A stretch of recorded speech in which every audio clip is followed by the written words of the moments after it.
Hi, this is Matt Bergman. I want to share with you a way that we could use the UDL principle of multiple means of representation to help us make learning a little bit more accessible. So now imagine if we had this particular article right here. Imagine all of the different barriers that printed text could pose on our students. So if we provide a digital version of this material, we can increase access. So things like font size, hyperlinks, and other resources could really help our students. But what if we also looked at the digital version as well to see if there were any barriers? So when I'm looking at this particular text right here, one thing that we could do to quickly renovate and change this article is we could change the font. So there's many different fonts out there, and if you're a Google user, one of my favorite fonts to use to increase accessibility for students is Lexend. Lexend was designed by an educator, and it helps increase reading comprehension and reading fluency. So as you can see right here, it looks a lot different.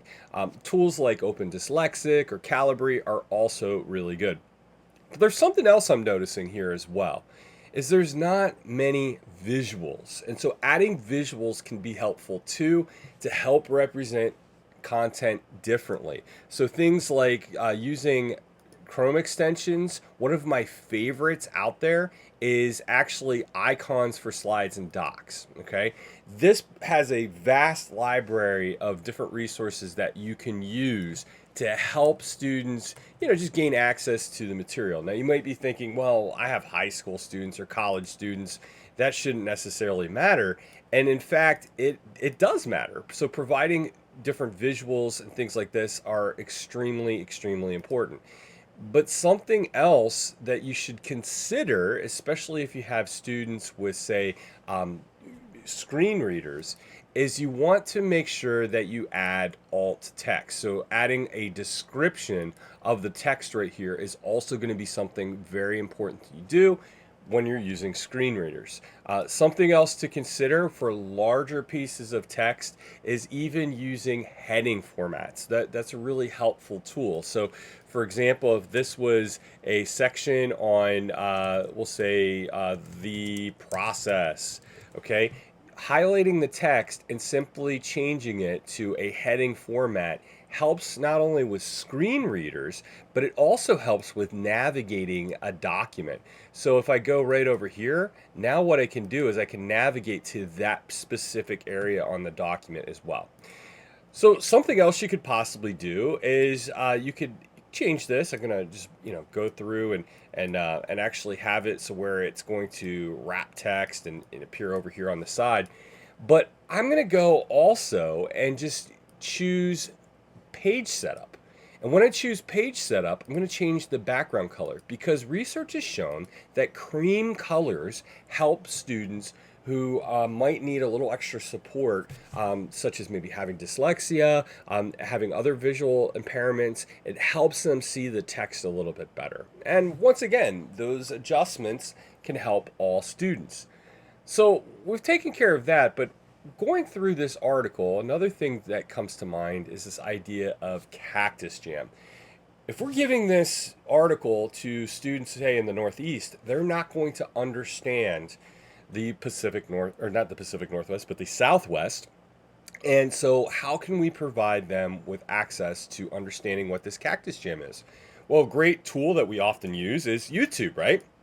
And so we go to YouTube and we get a video and we turn on the video, and what happens is we end up getting some type of advertisement that pops up, right?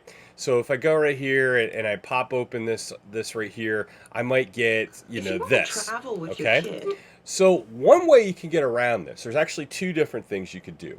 You could embed this into a Google slide like this, and then you could publish the slide simply by going to File and going to Share and going to Publish to the web.